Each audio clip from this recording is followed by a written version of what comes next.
I hereby call this meeting to order. If everyone will take a seat. I want to introduce our special guest today, Mr. Bobby Stem from the AGC. Paul Zachary from the City of Tulsa. Thanks for being with us today. Viplav Puda from INCOG. And Mike Patterson, former secretary. Glad to have you guys. Madam Chairman, would you please call the roll? Mr. Coburn, Coburn here. Mr. Grimsley, Grimsley participating remotely. Mr. Freimiller, Freimiller here. Mr. McCowan, McCowan here. Mr. Dyson, Dyson here. Mr. Alexander, Alexander here. Mr. LaForge, Mr. Peterson. Here. Thank you. Thank you for the roll call. Item number 42 is the approval of the minutes of the Transportation Commission meeting on March the 7th, 2022. Second. Any discussion? Ma'am, will you please call the roll?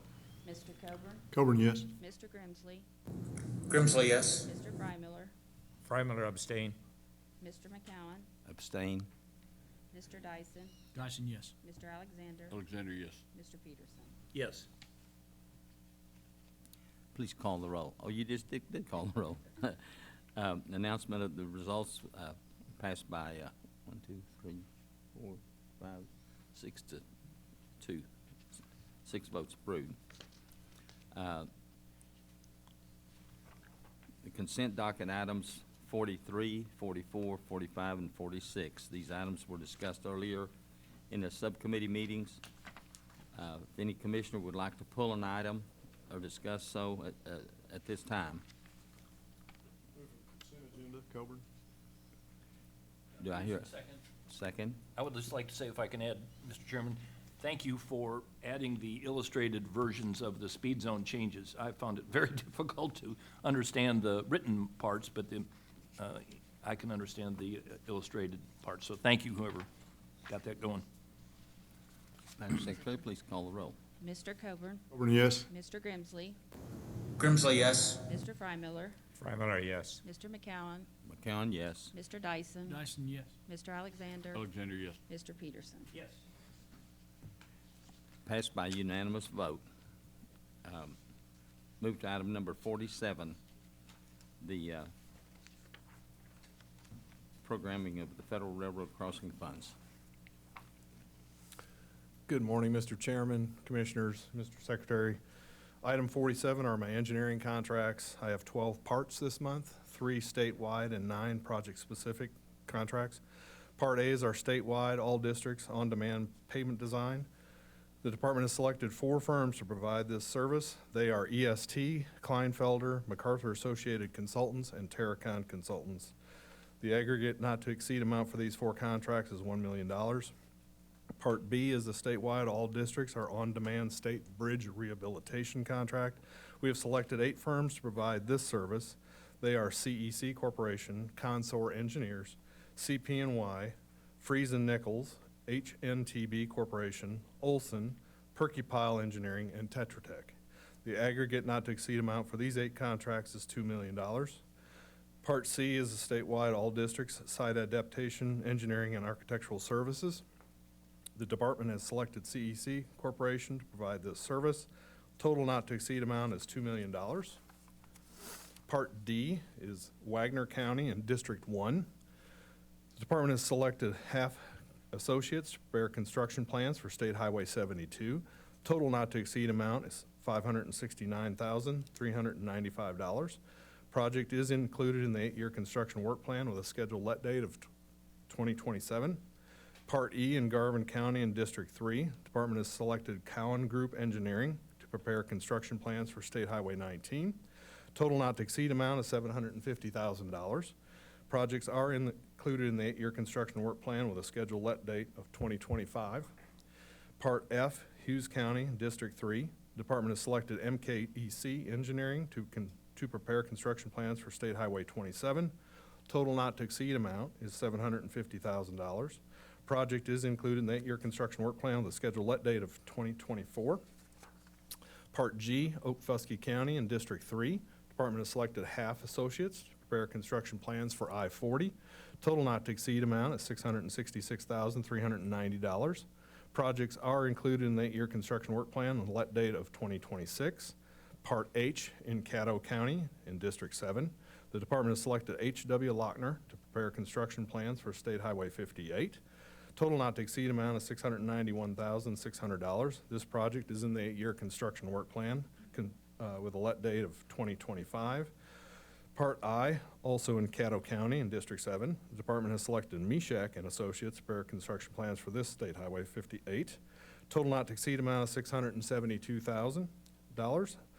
The project is in the 8-year construction work plan, the scheduled let date of 2025. Part J in Carter County in District 7. The department has selected EST to prepare construction plans for State Highway 53. Total not to exceed amount is $500,000. Project is included in the 8-year construction work plan, a scheduled let date of 2025. Part K in Mays County in District 8. Department has selected Smith Roberts Baldischweiler to prepare construction plans for US 69. Total not to exceed amount is $1,494,905. And finally, Part L, Ottawa County in District 8. Department has selected MacArthur Associated Consultants to prepare construction plans for US 60. Total not to exceed amount is $881,100, and this project is also an 8-year construction work plan, let date of 2026. Approval is recommended. Try to answer any questions if you gentlemen have any this morning. Are there any questions? Do I hear a motion for approval? So moved. Madam Secretary, please call the roll. Mr. Coburn? Coburn, yes. Mr. Grimsley? Grimsley, yes. Mr. Frymiller? Frymiller, yes. Mr. McCowen? McCowen, yes. Mr. Dyson? Dyson, yes. Mr. Alexander? Alexander, yes. Mr. Peterson? Yes. Okay? Okay, Ready? you may All right. proceed. Agenda item 48, I have my engineering contract supplements. I have 4 parts this month, 1 statewide and 3 project-specific. Part A is our statewide all districts. This is our on-demand engineering services for strategic asset and performance management. Previously selected 3 firms to provide these services. They are Garver, HNTB Corporation, and High Street Consulting Group. Total aggregate increase for these contract supplements is $750,000. Part B in Canadian County in District 4. The department previously authorized Friesen Nichols to prepare construction plans for intersection modification at US 81 and State Highway 66. Supplement not to exceed amount is $46,300. This project is in the 8-year construction work plan, the scheduled let date of 2023. Part C in Jackson County in District 5. We previously authorized Benham Design to prepare construction plans for US 283. Supplement not to exceed amount is $107,950. This project is included in that year construction work plan, let date of 2023. And finally, Part D in Tulsa County, District 8. The department previously authorized Poe and Associates to prepare construction plans for the I-44 US 75 interchange. Supplement not to exceed amount is $115,228. Project is in the 8-year construction work plan, scheduled let date of 2023. Approval is recommended. Have any questions? I'll try to answer them this morning. Are there any questions? Do I hear a motion for approval of item number 48? Motion, Alexander. Do I hear a second? Second, Coburn. Madam Secretary, please call the roll. Mr. Coburn? Coburn, yes. Mr. Grimsley? Grimsley, yes. Mr. Frymiller? Frymiller, yes. Mr. McCowen? McCowen, yes. Mr. Dyson? Dyson, yes. Mr. Alexander? Alexander, yes. Mr. Peterson? Yes. Thank you, gentlemen. Thank you, and it passed by unanimous vote. This time I'll have the presentation of item number 49, change orders with less than $75,000. Morning, Mr. Chairman, members of the commission. I'd like to present item number 49, parts A through double K. These are change orders on projects which have a cumulative total of change orders of $75,000 or less. This item is presented for your information only, and no action is necessary, but I'd certainly be glad to try and answer any questions.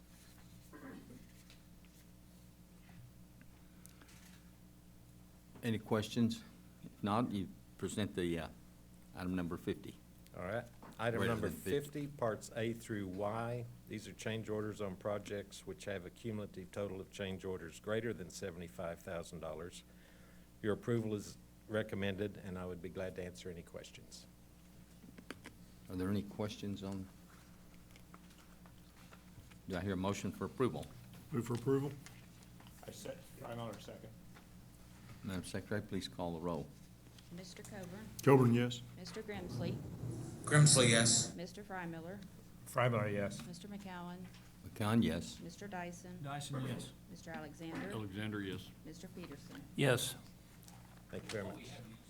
Yes, sir. Are there clauses in the contracts that would protect the contractor in the case of rising prices, or are they stuck to their original bid? Well, their bid price won't change, but we do have an asphalt binder Right. adjustment index and a diesel fuel index. Right, The binder is tied to the asphalt pay items, and the diesel is tied to the earthwork. right. Yeah, I've seen the binder items before.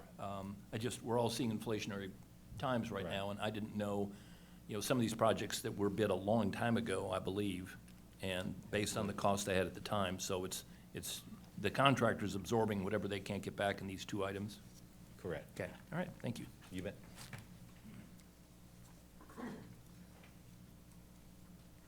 Item number 51, Mr. Hackney, you're recognized to present. Good morning, Mr. Commissioner, Chairman. Mr. Chairman and Commissioners. We'll get it right today. Item 51 is proposed bid openings which consists of the final June 2022, the tentative July 2022, and the tentative August 2022 bid openings. The department recommends approval. You've heard the presentation. Do I have a motion for approval of item number 51? Peterson approve? Alexander, second. Do I hear a second? Any discussion? Madam Secretary, please call the roll. Mr. Coburn, Coburn, yes. Mr. Grimsley, Grimsley, yes. Mr. Freimiller, Freimiller, yes. Mr. McCowen, McCown, yes. Mr. Dyson, Dyson, yes. Mr. Alexander, Alexander, yes. Mr. Peterson. Yes. Thank you, sir. Anthony, you're recognized to present item number 52. Good morning, Commissioners, Award. Mr. Chairman. Item 52 will be our recommendations from the March 17th bid opening. It is recommended that the following items from that bid opening, referred to by call order, be awarded. It's call orders 700, 705, 710, 715, 735, 740, 745, 755, 760, 765, 770, 780, 785, 805, 807, 810, 820, 825, 840, 845, 850, 855, 867, 870 with the add alternate, 875, 880, and 885. It is recommended that the following item from the March 17th bid opening referred to by call order be rejected. That's call order 800. And lastly, it is recommended that the decision regarding either award or rejection for the following item from the March 17th bid opening referred to by call order be deferred in accordance with state statutes for a period not to exceed 90 days, and that's call order 815. This concludes our recommendations for award, and your approval is requested. Thank you. Do I hear a motion for approval? Move for approval, Coburn. Do I hear a second? Madam Secretary, please call the roll.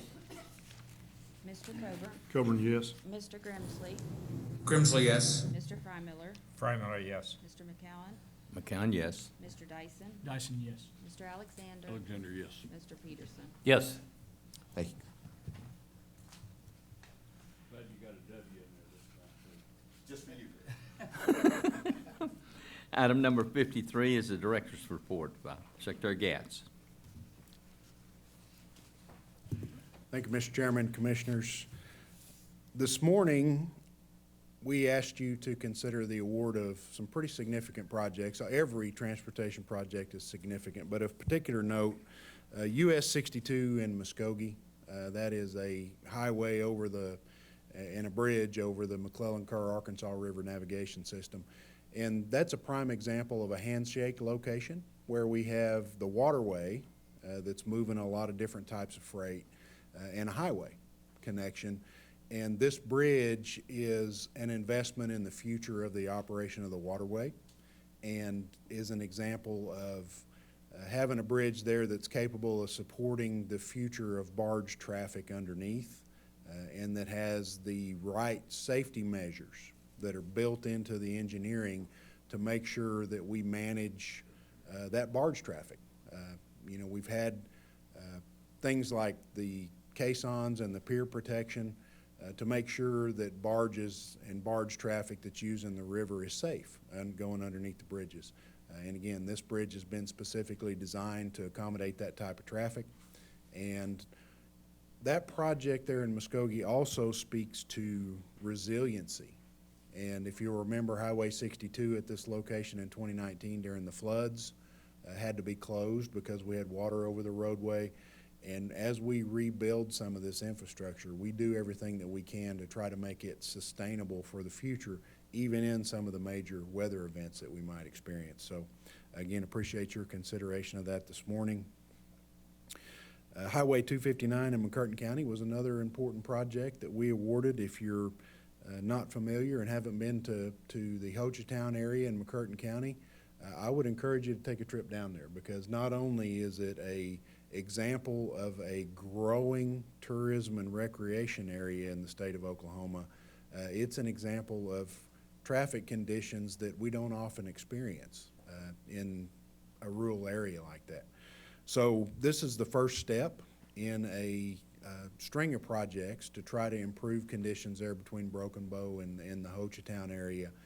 Signalization project that will add to the safety in the Hochatown along 259, but it's the beginning. We've got a couple of projects lined up in 2024 and 2028 in the area that are forthcoming with a total estimate of about $42 million. Anthony has been instrumental in working with an advisory committee in the area to really figure out what those projects are going to need to look like to support the types of traffic that we're going to see there and are seeing there now and what we will likely see in the future. So again, something that in the not too distant past was a rural highway that supported a lot of local traffic and a lot of logging trucks has taken on a completely different character now. And we have to be mindful of that when we craft the right appropriate treatment to try to address those problems. And again, looking forward to continuing to work on that highway in that area, and certainly Commissioner Grimsley and Anthony are doing a great job of taking feedback and letting that help us shape what those improvements look like. On the federal funding front, the Congress did pass the omnibus appropriations bill in mid-March. That makes the remainder of our federal fiscal year 2022 funding available. The balances have yet to post to the accounts as of this morning, but we know that there is diligent work going on at the federal level to get those balances, and therefore we're very confident and comfortable with our future ability to let our construction contracts and continue our business operations, which is a good thing. The omnibus bill not only addresses the formula program going forward, but it also, you know, the Extension Acts and continuing resolutions and things like that are backward looking. Well, now the omnibus bill lets us look forward. So it brings into play some of the special funding categories that were included in the Infrastructure Investment and Jobs Act, and also some of the discretionary pots of dollars that Oklahoma will compete very well for.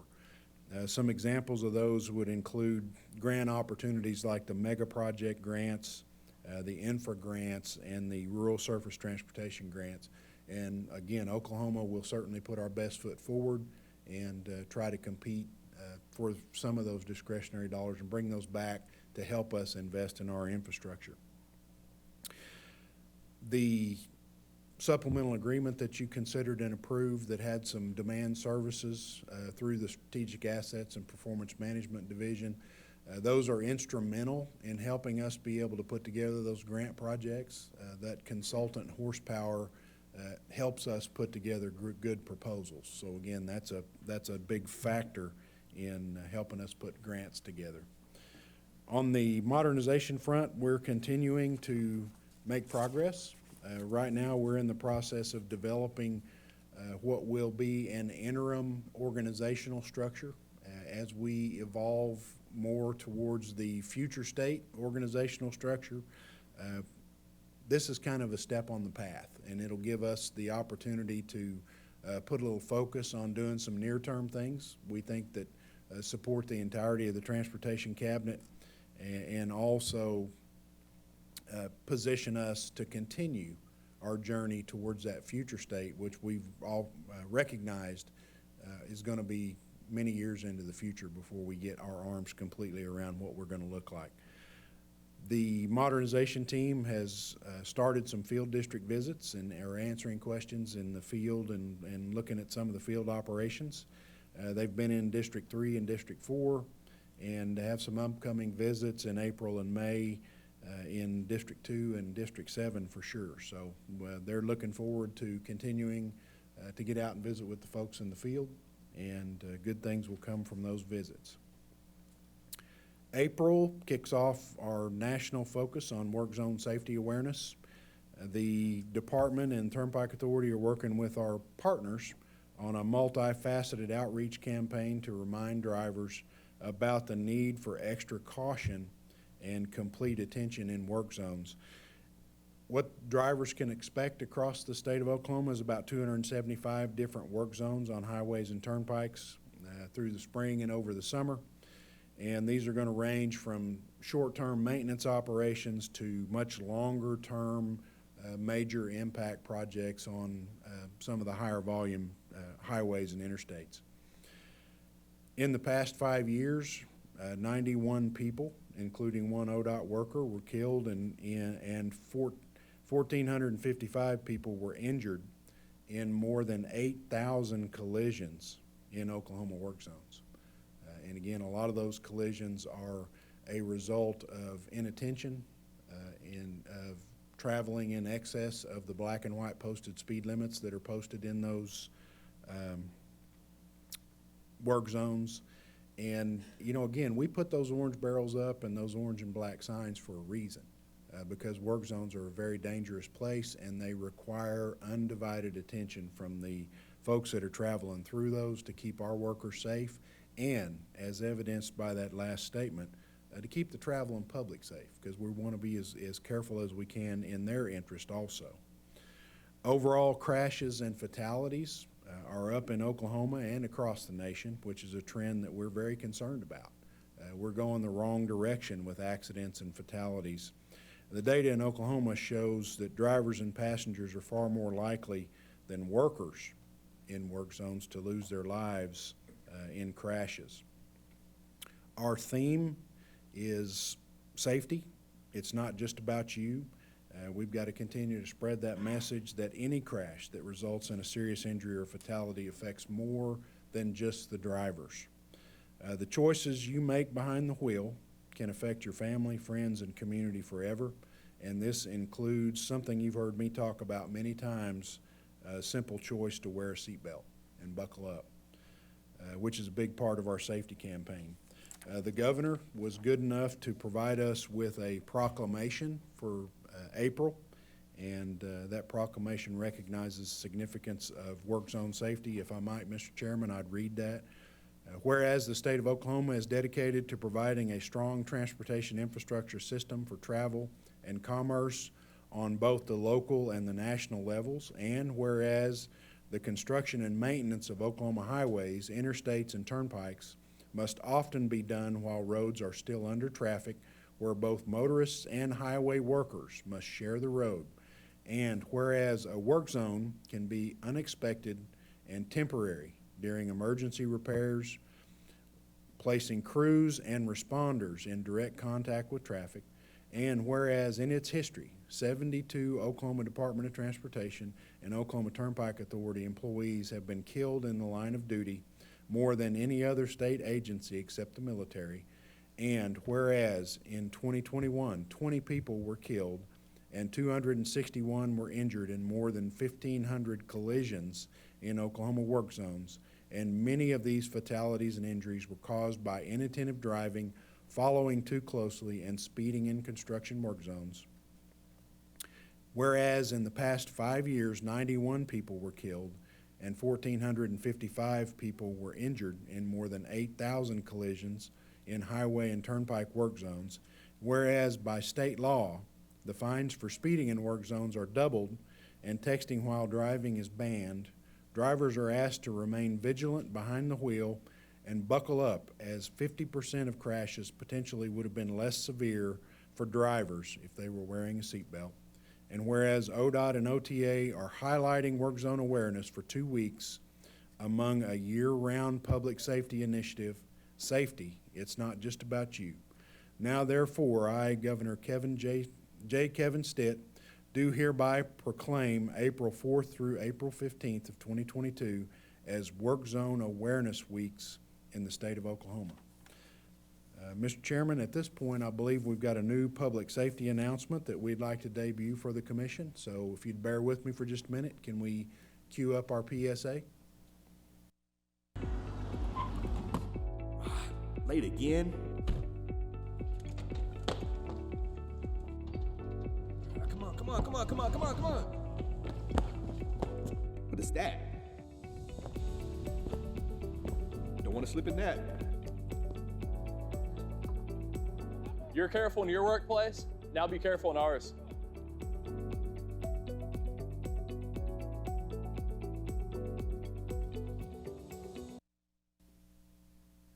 Thanks to a couple of familiar faces there.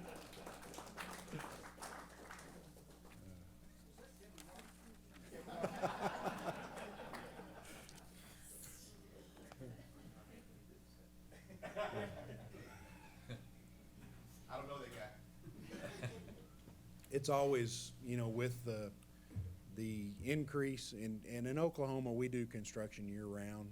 So we've always got work zones that are up and operating. We really need the public's help in making sure we keep those as safe as we possibly can. And again, in springtime, those activities ramp up as we're doing things like pavement preservation projects that are really about trying to get us ahead of some of the deterioration we might have experienced over the winter this year. So we're going to see that expanded and enhanced, and certainly want everybody to keep work zone safety in the front of their minds as they travel across the state. So, Mr. Chairman, I appreciate the support of the Transportation Commission, and I would stand for any questions that any of you might have of me. Small one. Do you compare our work zone incidents to other states to see where we rank? Are we doing poorly? Are we doing okay? I mean, one fatality is too many, I understand, but I was just curious. Yeah, I think if you look at our, there are a lot of different things you can measure. Accidents in particular, we're a little bit on the high side.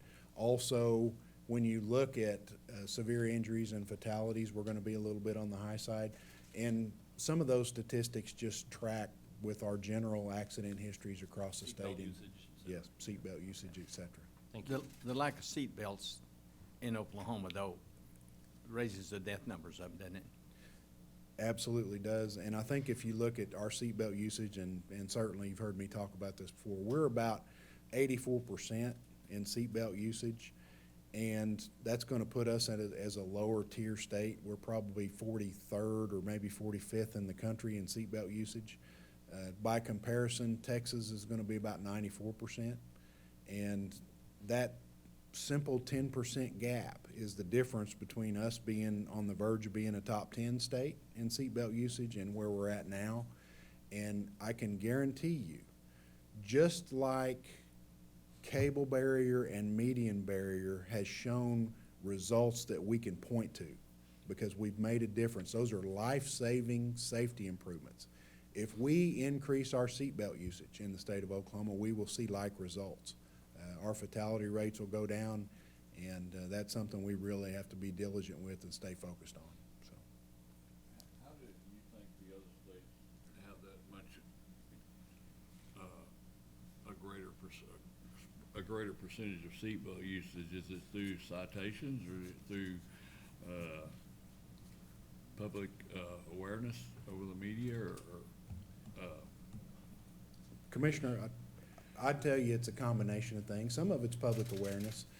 The idea that enforcement and having a primary seatbelt law with a fine that goes along with it, I don't think that's where we need to try to make a difference. That's so difficult to enforce. Where I think we need to try to make a difference is just like we are.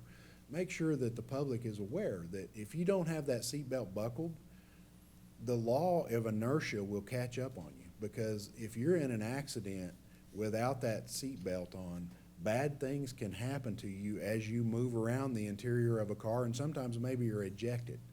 And we need to raise public awareness. Nobody ever leaves home in the morning expecting to have an accident, but we have lots of them every day.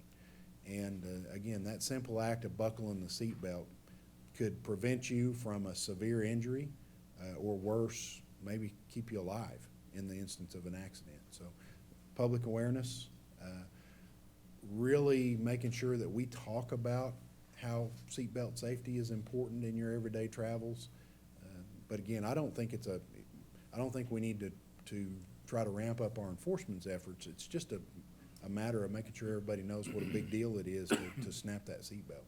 I wonder if we could use some of our funding that we had for advertising or whatever you'd want to call it to go to high schools where you're getting sophomores and juniors and train people for a life ahead of getting used to buckling them, you know, instead of, I think anyway, you're gonna be a lot more successful getting young people to start doing it than people my age that don't ever do it, you know, or never have done it.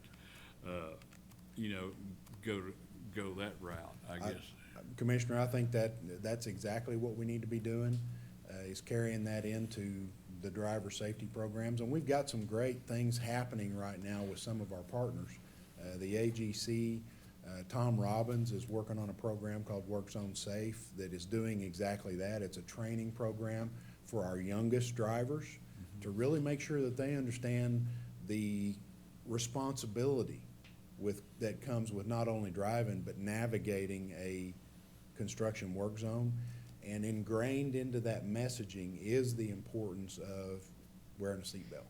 So, and absolutely, we can expand and enhance on those efforts and continue our quest to raise public awareness around this. Thank you. Mr. Chairman, I have a question. Yes. Okay.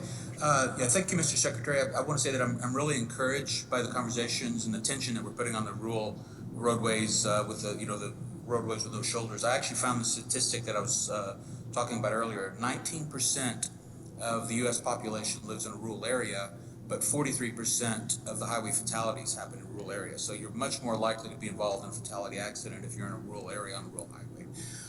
And that was actually from USDOT in late 2021, so that's very recent data. What I'd like to ask, make a request if it's acceptable to the commission, is that in your director's report for the May meeting, I'd like to have an open discussion and really a self-assessment by ODOT on two issues. One is that as these additional funds become available for rural roadways, that if we see the additional funding, we're sort of in this historic period where we may have more funding available.